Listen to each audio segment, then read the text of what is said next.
ஸ்ரீ குருப்யோ நம. ஹரி ஓம். குரு ராகவேந்திரோட சரித்திரத்தில் இது 33வது எபிசோட். போன எபிசோடில் தரித்திர தேவதை வேங்கடநாயகனை பீடிக்க போகிறவங்கள அப்படின்னு சொன்னதை நம்ம பார்த்தோம். இதனால் அவருக்கு அந்த வந்ததுங்க காரணத்தையும் நம்ம பார்த்தோம். அதனுடைய எஃபெக்ட் எப்படி இருக்குதுங்கிறத இப்போ இந்த எபிசோடில் பார்க்க போகும். தரித்திரையை இந்த மாதிரி சொல்லி, நான் உங்களுக்கு அடைக்கலம் வந்திருக்கேன், நீங்கள் நான் அடைக்கலம் கொடுக்கணும்னு சொல்லி கேட்ட உடனே, இறைவனோட சித்தம் அது அப்புறம் நான் என்னமா இருக்குது, நீங்கள் இருந்துக்கோங்க அப்படின்னு சொல்லி சொல்கிறாரு. எத்தனை காலம் நீ என் கூட இருப்பேன் இந்த மாதிரி கேட்டபோது, என்றைக்கும் உங்கள் மனைவி கும்பகோணம் மடத்துக்கு போகலான்னு உங்கள்கிட்ட சஜஸ்ட் பண்ணாங்களோ அந்த நொடி நான் உங்களை விட்டு விலகி விடுவேன் என்று சொல்லி அந்த தரித்திரைவை அங்கே உட்கார்ந்துட்டார். தரித்திரைவை அங்கே உட்கார்ந்த உடனேயே எப்பொழுதுமே அந்த பீரியட்ல அறுவடையாகி நெல் எல்லாம் தானியங்கள்லாம் வீட்டுக்கு வரணும். அறுவடைக்கு தயாரிக்கிற நேரங்களில் பூச்சி எல்லாம் அடிச்சு இவங்க விளைநிலத்தில் எல்லா தானியங்களும் பட்டு போச்சு, ஒன்றும் கூட பிரயோஜனம் போச்சு. அதனால் அந்த வருஷம் வர வேண்டிய தானியங்கள் வீட்டுக்கு வரவில்லை. ஃபர்ஸ்ட் அடி. இரண்டாவது, ஸ்ரீமடத்திலிருந்து வருஷம் அவங்களுக்கு சம்பாவனை வருஷத்துக்கு 1000 வராகன் சீனியர் பண்டிட்ஸு கொடுக்கிற ஒரு பద్ధதி இருந்து அதுவும் நின்று போச்சு. அந்த வருஷம் வரல. சில காலம் கழித்து வீட்டில் இருக்கக்கூடிய கறவை மாடு, 4 கறவை மாடுகள் இருந்ததில் 3 கறவை மாடுகள் வீட்டை விட்டு ஓடி போயிடுச்சு. அந்த மாடு மேய்க்கிறவன் எங்கெல்லாம் தேடி பார்க்குற அந்த மாடு கிடைக்கவே இல்லை. ஒரே ஒரு மாடும் கண்ணுக்குட்டையும் மாத்திரம் வீட்டில் இருக்குது. அது பேர் லக்ஷ்மின்னு பேர். அந்த மாடு கறவை பால் கொஞ்சமாக தான் கறக்கும். அது இவங்களுக்கு குடும்பத்துக்கு கூறாமல் இருக்கு. சரி, குருராஜர் அப்பே வேங்கடநாதர் அப்பே நினைச்சிட்டாரு, தரித்திர தேவை தன்னுடைய வேலையை ஆரம்பித்து விட்டாள் என்று தெரிஞ்சு போச்சு. கொஞ்சம் கொஞ்சமா வறுமையின் தாண்டவம் அதிகரிக்க ஆரம்பித்தது. இப்ப சீனிவாசாச்சார் அவர் வேங்கடநாதர்கிட்ட கேட்கிறாரு, சுவாமி, இப்போ நமக்கு இந்த மாதிரி கொஞ்சம் கஷ்டம் வந்துருச்சு, வீட்டில் வேண்டிய தானியங்கள் இல்லை, நம்ம வீட்டில் உணவுக்கு வேண்டிய தானியங்கள் இல்லை, மாணவர்களுக்கு கொடுக்கறதுக்கு கூட நம்மகிட்ட கொஞ்சம் வசதிகள் ரொம்ப கம்மியாக இருக்கு, மாணவர்களுடைய பெற்றோரிடம் கொஞ்சம் வாங்கலாமான்னு கேட்கிறாரு. கண்டிப்பாக கூடாது என்று வெகுன தீர்மானம் சொல்லிட்டார். சாமி, இப்படியே சமாளிக்கணும், இறைவன் அனுகிரகம் பண்ணுவான், கவலைப்படாத அப்படின்ட்டு. ஸ்ரீமடத்துக்கு இந்த மாதிரி வரவேண்டிய சம்பாவனை வரல, அது வேணாம் ஸ்ரீமடத்துக்கு ரிமைண்ட் பண்ண ஒரு ஸ்ரீமுகம் அனுப்பலாமான்னு கேட்டார். பணம் வேணும்னு கேட்டு குருபாதருக்கு நீங்க அன்னைக்கு லெட்டர் எழுதக்கூடாது, எப்போ வரணுமோ அது வரட்டும், அதில் நீங்க பண்ணாதீங்கன்னு ஸ்ட்ரிக்டா சொல்லிட்டார். வறுமையின் பிடி கொஞ்சமா இருக்க ஆரம்பிக்குது.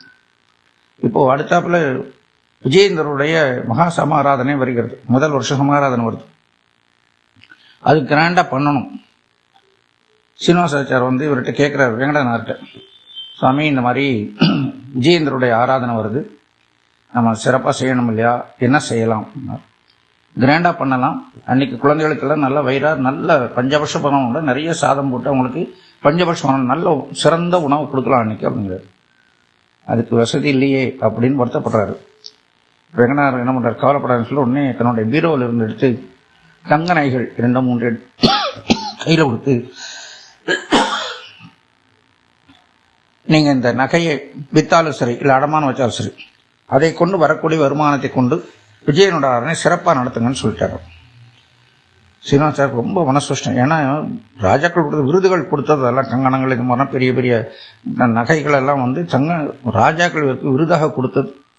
அது இந்த மாதிரி ஒரு விற்க வேண்டிய சூழ்நிலை இருக்கேன்னு சொல்லி யோஜனை பண்ணிட்டு விற்கிறதுக்கு மனசு இல்லாமல் அங்கே இருக்கிற ஒரு நல்ல ஒரு பணக்காரர்கிட்ட கொண்டு போய் சொல்லி அவரிடம் இந்த நகையெல்லாம் கொடுத்து பணம் வாங்கிட்டு அந்த விஜயனோட ஆராதனை சிறப்பாக ரொம்ப சிறப்பாக நடத்தி வைக்கிறார். இப்படியே நாள் போக போக ஒவ்வொரு டைம்ல இந்த மாதிரி வரும்போதெல்லாம் இந்த மாதிரி ஒவ்வொரு நகையாக, தங்க நகையாக, வெள்ளி பாத்திரங்களாக, விலை உயர்ந்த பொருட்கள் எல்லாம் அடமானது போயிட்டு இருக்கு. இப்படியாக போயிடுச்சு. அப்ப சீனிவாசாச்சாரம் பத்மாவதி யோஜனை பண்றாங்க, இந்த தம்பதிகளுக்கே சாப்பாட்டு கஷ்டமா இருக்கு, நாமளும் இங்க 2 பேர் உட்கார்ந்து சாப்பிட்டா இவங்களை அது இன்னும் பேர்டன் ஜாஸ்தி ஆயிடும். அதனால நம்ம இங்க இருக்கிறத விட நம்ம இங்கிருந்து மெதுவா நைஸா கிளம்பி போயிடலாம், நம்ம இவங்களுக்கு பாரமா இருக்கக்கூடாது. ஏன்னா 2 பேர்த்துக்கு சாப்பாடு 3 பேரம் போடணும் அப்படின்னா அது மிகப்பெரிய பேர்டன் அவங்களுக்கு இப்ப இருக்க சூழ்நிலையில. அதனால நம்ம இருக்கக்கூடாதுன்னு சொல்லிட்டு ஏதாவது காரணம் சொல்லிட்டு போகலான்னு சொல்லிட்டு வெங்கடநாதர்கிட்ட சொல்றாங்க, இந்த மாதிரி எங்க ஊர்ல ஒரு ஃபங்க்ஷன் இருக்குது, குலதெய்வங்களுடைய ஃபங்க்ஷன் இருக்குது, அதுக்கு நாங்கள் போகணும், அதனால நாங்கள் ஒரு 10 நாள் ஊருக்கு போயிட்டு வரோம்னு சொன்னாங்க. அவங்க திரும்ப ஒரு ஐடியா கிடையாது. சொல்லாரு, அப்படியா சரி உங்களுக்கு சம்பாவனம் கொடுக்கணும், நான் கொடுக்குறேன் இருங்க ஊருக்கு போங்கன்னு சொன்னோன்னே, இல்லை சாமி இப்போ வேண்டாம், நாங்கள் மறுபடியும் 10 நாள் கழிச்சு வந்து உங்கள்கிட்ட திருப்பி வாங்கிக்கிறோம், கவலைப்பட வேண்டாம் சொல்லிட்டு அவங்க 2 பேரும் இவங்க வீட்டு விட்டு கிளம்பி போயிடறாங்க. இப்போ சரஸ்வதியும் வெங்கடநாதரும் லட்சுமி நாராயணன் 3 பேர் மட்டும் இருக்காங்க. ஒவ்வொரு நாளும் தாட்டுறது அவ்வளோ கஷ்டமா இருக்கு. நாள் போக போக சாப்பிட்றதுக்கு உணவு இல்லை. 2 நாளைக்கு ஒரு 3 நாளைக்கு ஒரு ஏதோ தானியங்கள் இருக்கிறத வச்சு ஏதோ பண்றாங்க. ஏதோ கிடைக்கிறது முதல்ல லட்சுமி நாராயணன் குழந்தைக்கு சரஸ்வதி கொடுக்குறார், மீதி கணவனும் கொடுக்குறார். கணவன் வந்து சரஸ்வதி சாப்பிடாம இவர் சாப்பிட மாட்டார், என்ன இருக்கோ அது ஆளுக்கு கொஞ்சமா சாப்பிடுவோம். அப்போ 2 பேருக்கும் வயிற்றுக்கு பத்துறது இல்லை. ஆனா அதை பத்தி எல்லாம் சரஸ்வதி கவலைப்படலை, வெங்கடநாதன் கவலைப்படலை. ஒரு நாள் சரஸ்வதி தன் கணவரான வெங்கடநாதன் கேட்கிறார், சாமி உங்ககிட்ட ஒன்று கேட்பேன், கோவிச்சு கூடாது. சொல்லு, நான் ஒன்றும் கோவிச்சு கொண்ட சொல்லுங்க, நான் வேணா எங்கள் அப்பாவுக்கு லெட்டர் எழுதி பணம் அனுப்ப சொல்லட்டுமான்னு கேட்கிறார். சரஸ்வதி, கண்டிப்பாக நீ அந்த வேலையை செய்யக்கூடாது. என்னுடைய அண்ணாவோ இல்லை ஸ்ரீமடத்தில் குருமாதர்களோ இல்லை என்னுடைய பாபா வெங்கட லட்சுமணாருக்கோ நம்முடைய சூழல் தெரிந்தால் அவங்கள பணம் ஒன்று கொட்டுவாங்க. ஸ்ரீமடத்துலேருந்து அவ்வளோ தூரம் கொண்டு வந்து நமக்கு ஹெல்ப் பண்ணுவாங்க. அதே மாதிரி உங்க அப்பாவும் கொண்டு வந்து கொடுப்பார். நான் ஒரு விரதம் எடுத்திருக்கிறேன். அந்த விரதம் வந்து எந்த காரணத்தை கொண்டும் யாரிடமும் கையேந்தக்கூடாது. அந்த மாதிரி கையேந்த சூழ்நிலையில் தான் நான் வாழ வேண்டும். நான் வாழ்க்கையிலே நான் ஒரு விரதம் எடுத்துக்கிறேன். அயச்சித விருத்தி விரதான் பேர். அது அயச்சித விருத்தி விரதான் பேர். பாகவத தர்மங்கள்லே அது முக்கியமானது. சொல்றாரு, பாகவத தர்மம் ரொம்ப டீட்டெயிலானது, ரொம்ப கஷ்டம், புரிஞ்சுக்கிறது ரொம்ப கஷ்டம். அது 30 விதமான தர்மங்கள் பாகவத தர்மம் இருக்கிறது. அதை பத்தி நான் பின்னால் ஒன்று சொல்லித்தரேன். அது 30 தர்மங்களை ஃபாலோ பண்ண ரொம்ப கஷ்டம். மாதிரி ஃபாலோ பண்ணவங்க வந்து நாரதர், பிரகலாதர், அந்த மாதிரி இருக்கக்கூடியவங்க, ஆம்பரீஷர், இந்த மாதிரி அவங்க தான் அந்த பகவதர் 30 ஃபாலோ பண்ணியிருக்காங்க. அதனால நானும் அதே மாதிரி, இவர் தானே பிரகலாதன் தானே, இவர் அந்த பகவத் தர்மத்தை நான் கடைபிடிக்க வேண்டும். அதுல மெயினா வந்து எந்த காரணத்தை கொண்டும் பணம் இல்லை, வயிற்றுக்கு இல்லைன்னு சொல்லிட்டு இன்னொரு நான் கையேந்த கூடாது. அதாவது அயச்சித விருத்தி பிரதா என்று பெயர். அந்த மாதிரி விரதத்தை நான் கை கொண்டிருக்கிறேன். என்ன வந்தாலும் சரி, இறைவனாக பார்த்து என்ன கொடுக்கிறானோ அதான். அதிலே இன்னொரு விரதத்துல ஒரு பகுதி இருக்கிறது, சுலோச்சன விருத்தியின் பேர். அது என்னன்னா, இப்போ வயல்வெளிகளே வந்து அரிசி மூட்டை, இந்த நெல் மூட்டைகளே எடுத்துட்டு போவாங்க. அந்த வண்டியில எடுத்துட்டு போகும்போது நெல் கீழே சிந்தும். அந்த சிந்துன அந்த நெல்மணிகளை எடுத்துட்டு வந்து சுத்தம் பண்ணி வீட்டில் சாப்பிடலாம், அதுக்கு அலௌடு, அது செய்யலாம். அதல்லாமல் யாரிடம் நான் கையேந்த மாட்டேன்னு சொல்லி ரொம்ப திட்டவட்டமா சொல்றாரு நம்ம வெங்கடநாதர் அவர்கள். இதுல பாருங்க, ஒரு வருத்தத்துக்குரிய ஒரு விஷயம் இந்த சந்தத்தில் நம்மளோட பகிர்ந்து கொள்ள வேண்டும். ராகவேந்திர சரித்திரத்தை சொல்வது ராகவேந்திர விஜயம் என்பது மகாகவி நாராயணாச்சாரிய எழுதின நூல். அதுல 6வது காண்டத்துல 21வது ஸ்லோகம், 21 22 எனக்கு சரியா அந்த நம்பர் ஞாபகம் இல்லை. அதுல இந்த வறுமையை பத்தி விவரிக்கும் போது ஒரு வார்த்தை சொல்றாங்க, அது ரொம்ப மனசுக்கு பாதிப்பு ஏற்படுத்திருச்சு எனக்கு. அவருக்கு சாப்பிட்றதுக்கு உணவு கிடைக்காது. அப்படி உணவு கிடைச்சா கூட 2 நாளைக்குள்ள 3 நாளைக்கு ஏதோ உணவு கிடைச்சா கூட அது போட்டு சாப்பிட்றதுக்கு இலை இருக்காது. அதனால தரையை கழுவி தரையில போட்டு சாப்பிட்டாங்கன்னு போட்டிருந்தார். அதெல்லாம் சரி, ஓகே. அவ்வளவு கஷ்டத்தை அவ்வளவு இதா எக்ஸாஜரேட் பண்ணி சொல்லியிருக்காரு. அதுல ஒரு வாரம் சொல்லாங்க, ஒரு நாள் வெளியில போய் பிச்சை எடுத்து வந்து உணவு கூட வயிற்றுக்கு பத்தலைன்னு சொல்லி போட்டிருக்காரு. அது வந்து ரொம்ப அபத்தமா எனக்கு மனசுக்கு படுது. பெரியவர்கள் என்னை மன்னிக்க வேண்டும். ஏன்னா மகாகவி நாராயணாச்சார் வந்து லட்சுமி நரசிம்மருடைய மகன், பெரிய பண்டிதர், சிறு வயதிலேயே கவிதை ஏற்றுக்கொண்ட தன்மை பெற்றவர், திறமை பெற்றவர். வெங்கடநாதர் சிறுவயதில் இருக்கும்போது அந்த குழந்தை அவருடைய வளர்ந்தது. அப்பேற்பட்ட மகாகவி நாராயணாச்சார் எழுதுல இந்த வார்த்தை வந்தது எனக்கு ரொம்ப மனசை பாதிக்குது. அந்த மாதிரி நடக்கிறது வாய்ப்பே கிடையாது. எப்படி அவர் எழுதினான்னு எனக்கு தெரியல. மகாகவி நாராயணத்தை மிகப்பெரிய பண்டிதர், அவரை பற்றி விவரிக்கிறதுக்கு எனக்கு யோகிதை இல்லைன்னு எனக்கு நல்லா தெரியும். அவருடைய கால் தூசு கூட நான் சமானமாக மாட்டேன். ஆனால் அதற்காக அவர் சொன்ன வார்த்தைகள் எல்லாத்தையும் நான் ஏற்றுக்கொள்ள வேண்டும் என்பது என் மனம் இடம் கொடுக்கவில்லை. கண்டிப்பாக அவர் அந்த மாதிரி யாரிடத்தையும் கையேந்த மாட்டார். ஆனால் தான் அவர் சொல்றாரு, மாதிரி அயச்சித்த விருத்தி விரத்த நான் எடுத்திருக்கிறேன், யாரிடம் கையேந்த மாட்டேன்னு அவரே சொல்லியிருக்கார். இந்த கலியுக கல்பத்திர புஸ்தகத்தில் கொடுத்திருக்காங்க. அப்படி இருக்கும்போது அந்த இதுல இந்த ராகவேந்தர் விஜயத்துல எப்படி அவர் எழுதினான்னு என்னால் அது புரிந்து கொள்ள முடியவில்லை. கண்டிப்பாக நான் அதை ஏற்கதில்லை. அதற்காக நான் அதுக்கு மறுப்பு தெரிவித்தான இந்த இடத்துல நான் பதிவு செய்கிறேன். இந்த இடத்துல பெரியவர்களை என்னை மன்னிக்கட்டும், என்னை கோவிச்சுக்கட்டும், என்ன வேணா பண்ணட்டும், என் மனசுக்கு ஒவ்வாததை நான் உங்களோட பகிர்ந்து கொள்ள தயாராக இல்லை.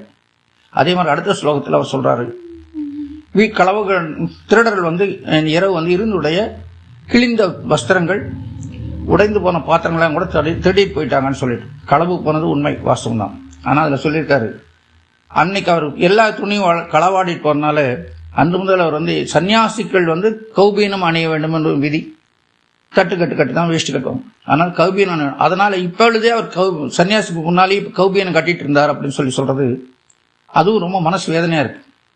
இது லாஜிக்கலாவே இல்லை. இது எப்படின்னு கேட்டீங்கன்னா, அந்த காலத்துல எந்த காலத்திலுமே சொல்றாங்க, கிரகஸ்தாசிரமங்கள் பஞ்சகச்சம் கட்டி தான் வேஷ்டி கட்டணும், பஞ்சகச்சத்தோட இருக்கணுங்கிறது நியதி. அது அந்த காலத்தில் கண்டிப்பாக ரொம்ப ஸ்ட்ரிக்டா ஃபாலோ பண்ணாங்க. இந்த காலத்தில் சில பேர் ஃபாலோ பண்ணாங்க, சில பேர் ஃபாலோ பண்றது இல்லை. அப்போ படுத்தும் போதோட பஞ்சகச்சம் கட்டிட்டு தான் அவர் வேஷ்டி கட்டிட்டு தான் அவர் இருப்பார். அப்படி இருக்கும்போது ஒரு துணி கூட இல்லை, வேஷ்டி இல்லாம போச்சு, கௌபீனம் கட்டிட்டு இருந்தாரு தெரிஞ்சாரு சொல்றது அவர் ரொம்ப கேவலமா பேசுற மாதிரி இருக்கு. என்னால் அதை ஏற்கவே முடியலை. படித்த அன்பர்கள், இதை கேட்கும் அன்பர்கள்லாம் நீங்கள் யோஜனை பண்ணி பாருங்க, லாஜிக்கலா இருக்கா யோஜனை பண்ணி பாருங்க.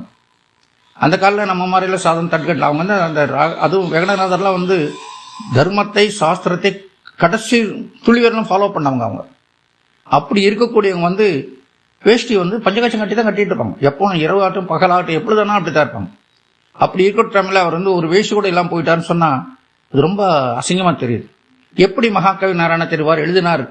கவிதையில கவிதை நயம் இருக்கலாம், ஆனால் அவ்வளவு மோசமா எழுதுறது என் மனசுக்கு ஏற்புடையதாக இல்லை. மகாகவி நாராயணாச்சாரியர் என்னை மன்னிக்க வேண்டும், அவர் இந்த மாதிரி பேசுறதுக்காக பெரியவர்களை என்னை மன்னிக்க வேண்டும். ஆனால் என் மனதுக்கு அது ஒப்பவில்லை, அது சரியில்லை என்பதுதான் என்னுடைய தீர்மானமான கருத்து.